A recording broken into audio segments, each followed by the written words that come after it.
Halo teman-teman, sekarang kita masuk ke chapter 10, yang dimana chapter 10 ini merupakan final dari akuntansi keuangan lanjutan. Dan di sini chapter 10 ini merupakan bagian kedua dari home office dan brand office yang ada di chapter 9. Eh, Cuman di chapter 9 itu kita membahas mengenai jurnal, namun di sini kita membahas mengenai worksheet dan financial report. Case-nya juga sama seperti chapter 9, chapter 9, sorry. Nah, di sini karena ini sesi kedua dari chapter sebelumnya, maka saya hanya menambahkan worksheet, kemudian jurnal eliminasi ini sebagai pembantu untuk membuat worksheet, kemudian financial statement standalone. Ini standalone itu artinya tersendiri, respectively. Kemudian financial statement. Nah, ini adalah final dari Hobo ketika kita selesai menggunakan ketika kita selesai membuat financial statement yang isinya merupakan hasil operasional dari pusat dan cabang. Nah, kita bahas satu persatu. Dari sini saya mulai bahas mengenai worksheet. Nah, sebenarnya setelah kita membuat jurnal eliminasi tadi, sebelumnya kan kita membahas mengenai bagaimana alur dari penjurnalan mulai dari cabang sampai ke pusat. Nah, dari cabang itu kan harus nutup dulu nih. Jurnal penutup cabang itu harus terjadi dulu sebelum kita melakukan jurnal eliminasi. Oke. Nah, dia eliminasi dulu nih. Dia nutup dulu nih di cabang. Habis itu kita eliminasi di pencatatan pusat. Nah, setelah eliminasi, kita langsung masuk ke penyesuaian pusat, jurnal penyesuaian pusat. Oke, baru kita menutup di pencatatan pusat. Oke. Nah, untuk membuat, balik lagi ke worksheet. Untuk membuat worksheet ini, kertas kerja penggabungan antara pusat dan cabang, ini kita hanya fokus kepada jurnal eliminasi. Jadi jurnal eliminasi ini fungsinya hanya untuk membuat si kertas kerja ini atau menggabungkan antara pencatatan pusat dan pencatatan cabang. Jadi yang perlu teman-teman garis bawahi bahwa jurnal eliminasi itu nggak akan masuk ke dalam pencatatan buku besar. Oke, dia nggak akan masuk ke pencatatan buku besar, jadi jangan pusing. Karena ya sifatnya hanya untuk membantu aja, untuk sementara aja yang jurnal eliminasi ini gitu. Oke. Nah, setelah kita ngebuat jurnal eliminasi, nanti keempat transaksi, keempat jurnal ini itu akan masuk semuanya ke dalam kertas kerja, nggak kurang nggak lebih. Nah, coba lihat satu persatu. Misal nih, ini kertas kerja ini hasil dari nilai-nilai awal ditambah dengan transaksi yang terjadi. Jadi belum termasuk dengan penyesuaian. Kecuali inventory. Inventory ini harus tercatat inventory akhir. Oke.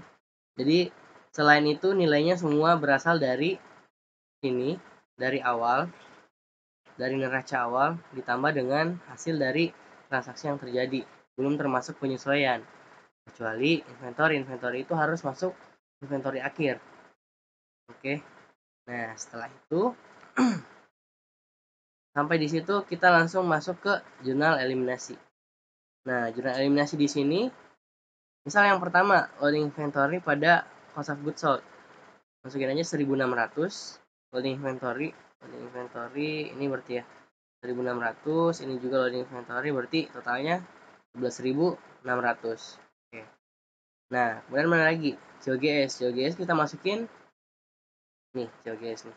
Kita masukin 1600 di sini. 1600 dan 10.000. 10.000. Berarti 11.600 di kredit, oke. Ingat posisinya, kalau di kredit masukin di kredit, kalau di debit masukin di debit. Kemudian masih ada lagi nih COGS 1 di debit untuk transaksi ketiga. Nah, tinggal input aja. Nanti totalin ini tambah ini, karena COGS itu di debit saldo normalnya, maka ketika dia di debit akan bertambah, ketika dia di kredit akan berkurang, nanti menghasilkan ini. Oke. Kemudian COGS udah, inventory. Nah, inventory masuk ini 1000. Inventory 1000. Nah, ini. Mungkin 1000 di kredit, nanti hasilnya 34. Oke. Kemudian home office 40.500. 40.500. Mana tuh home office? Nah, ini ya. Nah, dia di debit nih.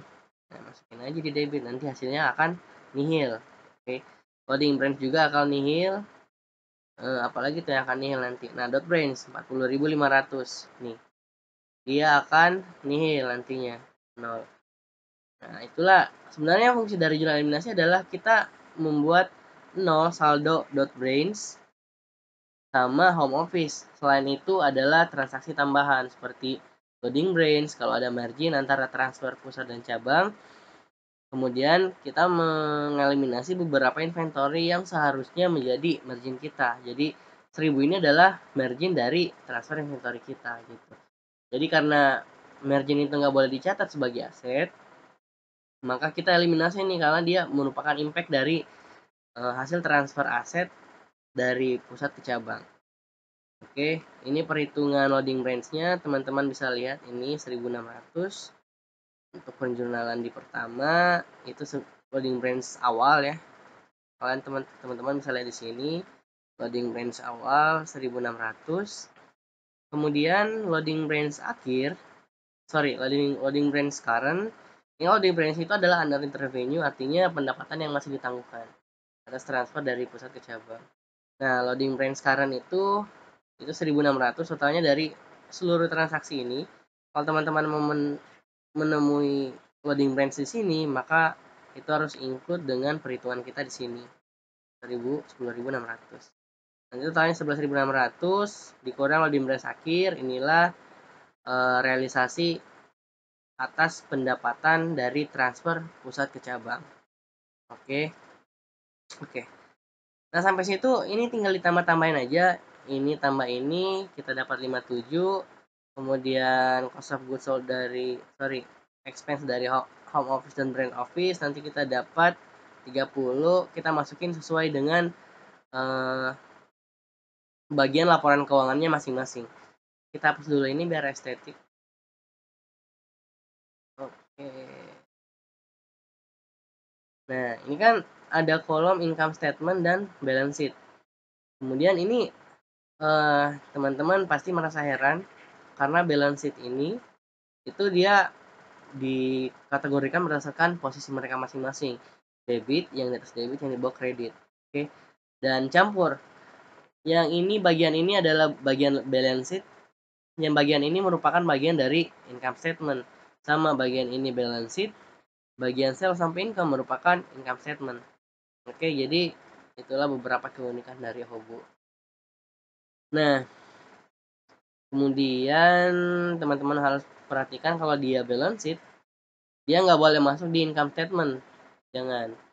Dia harus masuk ke balance sheet juga. Kalau dia cost of goods dan expense itu masuk kategori income statement kan, maka dia harus masuk ke income statement, jangan pernah masukin ke balance sheet. Oke, begitu juga sampai seterusnya ke bawah. Nah, setelah kita ngebuat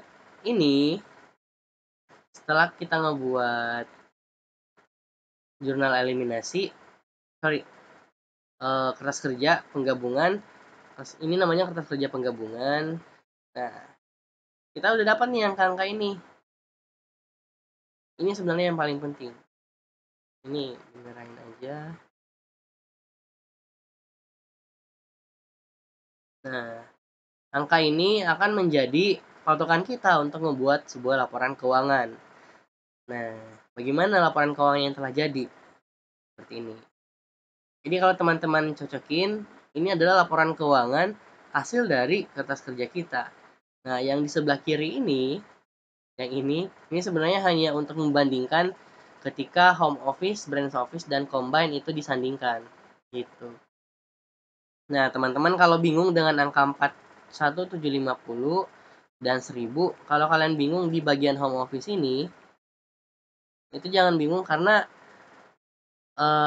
kalau konsep atau teori dari home office dan brain office, dia ngelakuin eliminasi sebelum sebelum ngelakuin penyesuaian. Oke.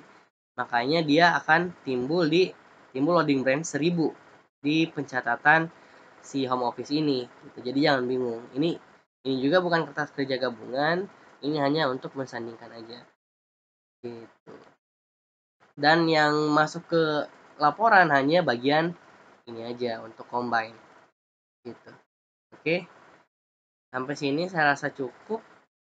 Semoga apa yang saya sharing selama 1 semester ini bisa bermanfaat bagi teman-teman semua.